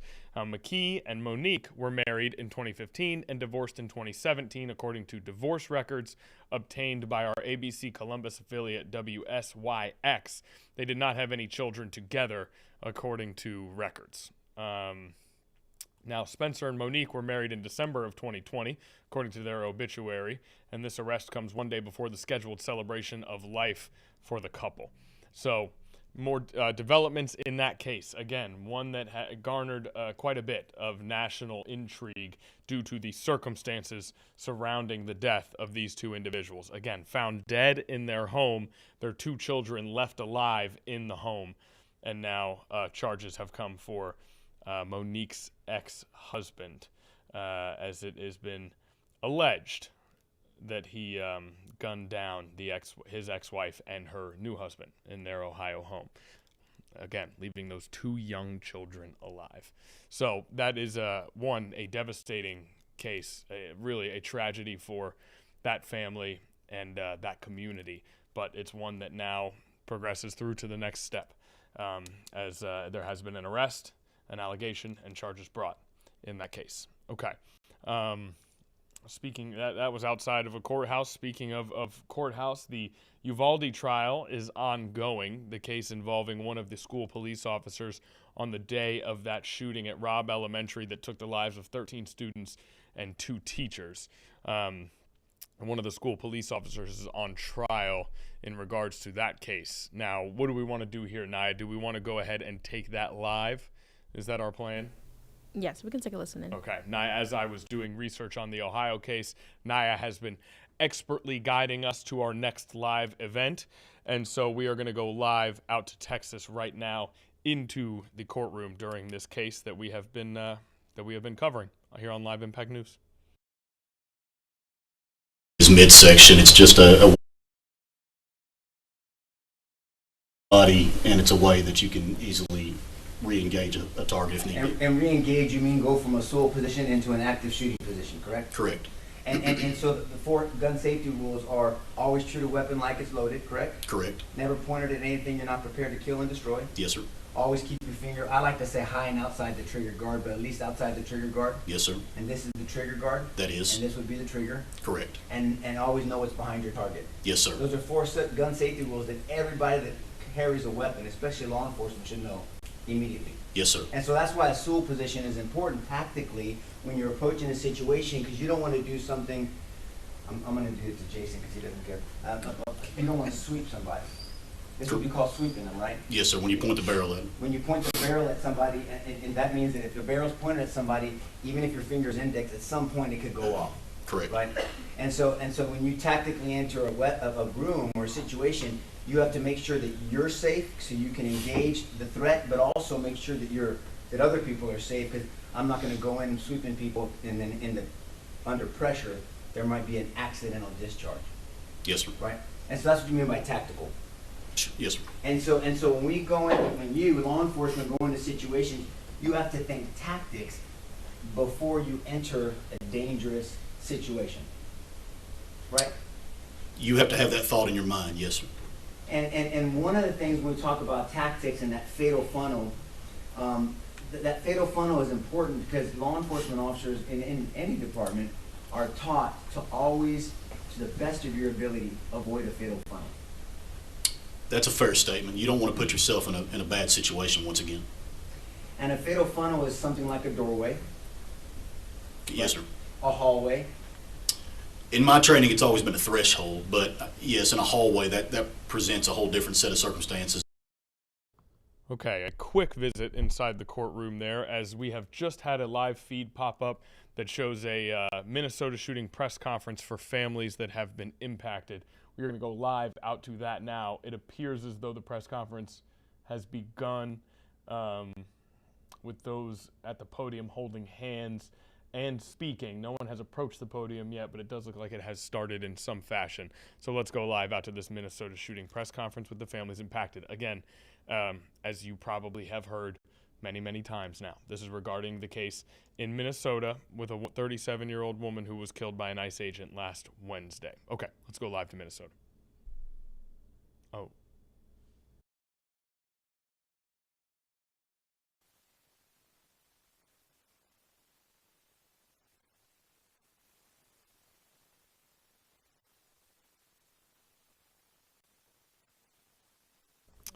Okay, a brief correction here.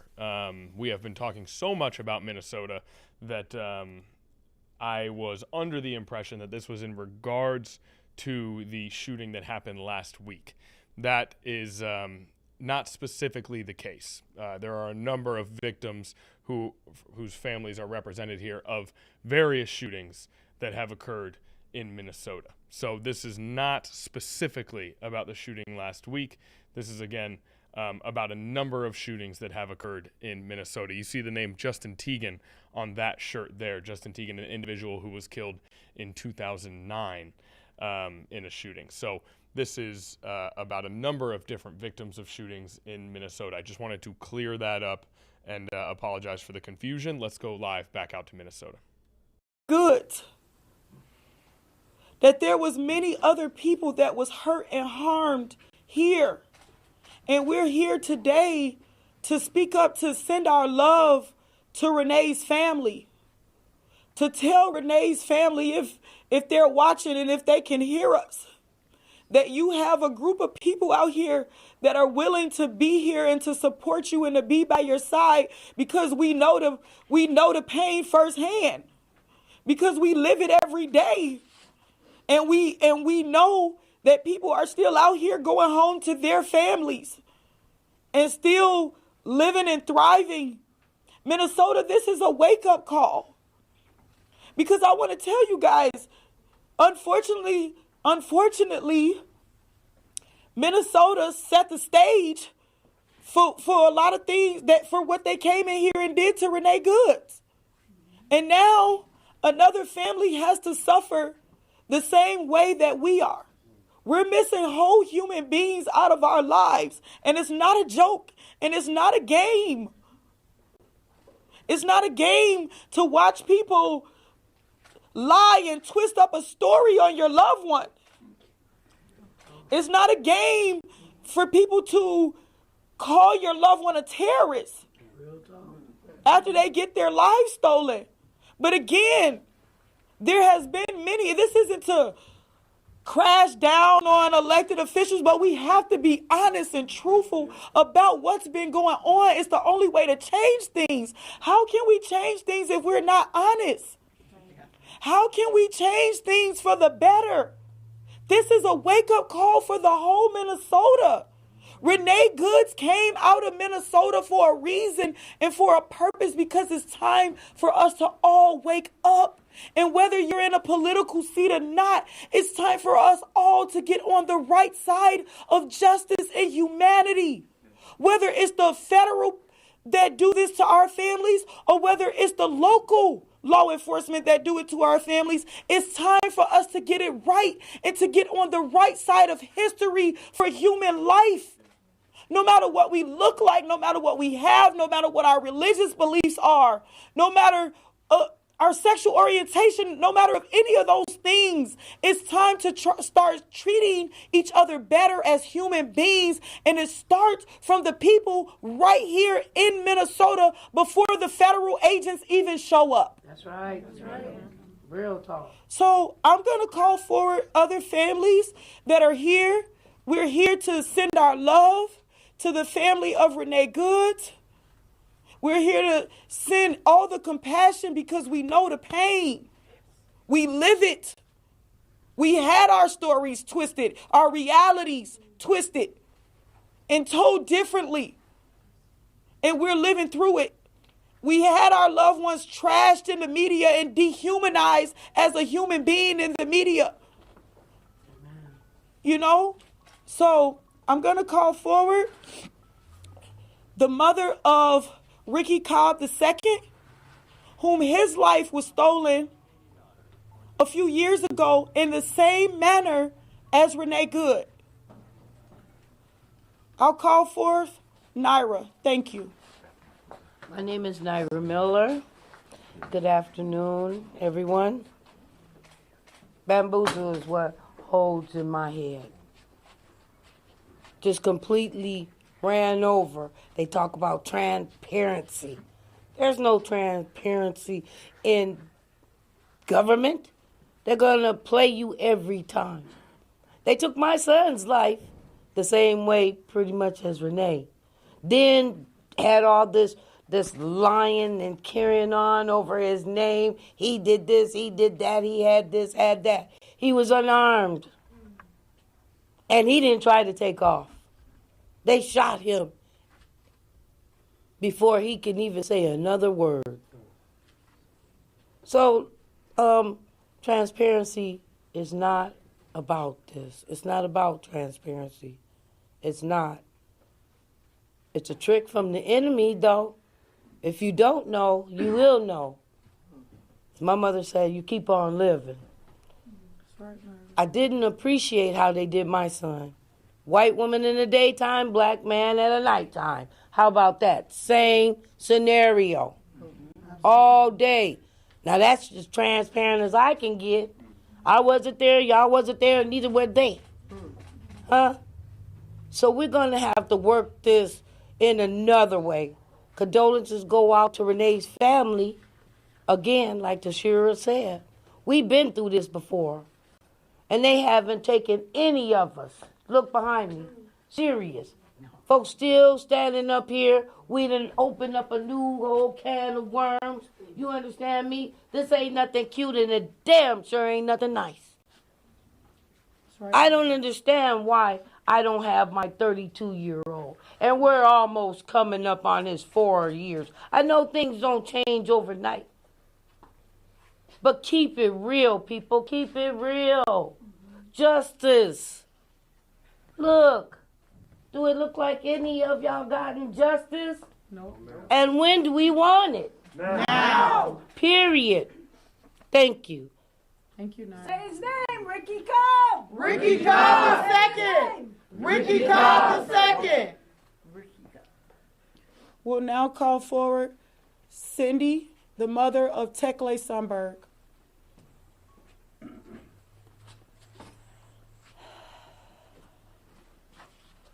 I want to reach out and speak directly to Renee's mom.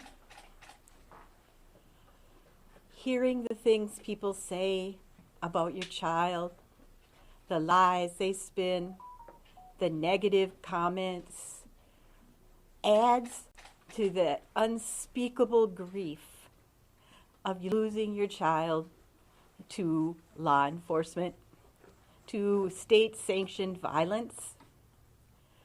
Our son was 20 in a mental health crisis. He should be here with us today. And I know I have an idea on how Renee's mom is feeling, the confusion, the despair, the pain. No one tells you the truth. People are in your face. You're having your loved one raked across the coals, across the world, and all you want to do is hug that person. You just want your child back. We need to see everybody in this world as an equal status. We need to see the humanity in every person. That ICE agent did not see the humanity in Renee Good. I can't even politely speak to what he did. I think there's a special place in hell for people like that. I just reach out to the family, want to tell them we are here for you. We love you. This isn't going away. It doesn't get easier. It just gets different. So reach out, stay strong, go moment by moment, and know that there are people who love you. Thank you. Thank you, Cindy. Tekle Sundberg, say his name. Tekle Sundberg. We will now call forward the family of Justice Hendrick. We will call forward her mother, Destiny. Thank you.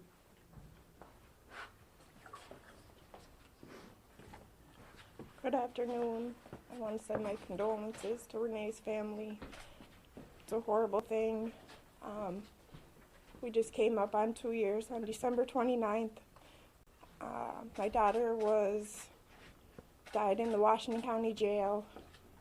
They said it was suicide. It's all a cover-up. I have an independent autopsy that says different. My heart just goes out to her family. I know the feeling. And I just pray that we get some justice for everyone. This is not a way for nobody to have to feel. Is there anything you want to say, Mom? Yeah, I miss her. But yeah, Washington County was a cover-up. Because if you look at the videos and stuff, you can't tell me that my granddaughter at 5'3" hung herself on a bed that was only 4 feet high in a room that they left her in the dark. No nightlight. No nightlight, which was you're in jail, you're supposed to have a nightlight in your room, and it was the only room on the second floor that had no nightlight. Just everything is so, but how do you go against Washington County? How do we fight against law enforcement or the government? Because we're nobody, but Justice was somebody to us. She meant the world to both me and her mother. She was my first grandchild. You know, they say that she had a bad day at court, and that's why she didn't do that. We talked to her 2 hours before she was found dead, they say. and she was in high spirits to leave the jail the next day. Who in their right mind would want to hurt themselves if they knew they were leaving the Washington County Jail the next day? But yeah, we get told at 5 in the morning she hung herself at 12:41 a.m. on December 29th, 2023. It's just the most painful thing, and I feel so bad for Renee Good's family because I know the pain and it don't go away. It don't go away. Renee Good, say her name. Justice Heinrich. Justice Heinrich, say her name. Justice Heinrich. Say her name. Justice Heinrich. Again, we have an autopsy in this situation that says a completely different story. I'm going to call forward the family of Hardell Sherrill, Trehorn Cruz. Thank you. Hardell Sherrill, say his name. Hardell Sherrill. Hardell Sherrill, say his name. Hardell Sherrill. Hardell's case has finally made it to court. I think there'll be a proceeding this month, but it's taken almost 8 years of fighting to get this in court, and it was on video. Everybody's seen it all over the news, all over the world, and it still took 8 years for her to finally start getting her day in court. And it shouldn't take, none of these families should have to, he died in jail like Destiny Fobb's family died in jail, like the man who was a postal worker that just passed away in jail, like many others who have died in Beltrami County Jail or here in Ramsey County or Washington County. Black Lives Matter of Minnesota, we want to take a holistic approach to addressing police terror in our community, and we want to do it, and still are advocating to do it through reparations. We work with Minnesota has the worst racial wealth gap in the United States. Absolutely. And a lot of these For sure. issues, when we have come in contact with law enforcement because of poverty, and because you're poor shouldn't mean that you should die, right? Or because you're homeless doesn't mean that you should. Okay, so a press conference in Minneapolis featuring the loved ones of other shooting victims who have come together to support each other, to support the community, to talk about Renee Good, this latest victim of a shooting in Minneapolis. So that is the event, as far as we can tell, that we've been listening in on emotional testimony from community members there as news continues in Minnesota. News will continue for us here tomorrow on Live Impact News as we have come to the end of our time. Thank everyone for joining us on this Monday. We hope to see you on Tuesday.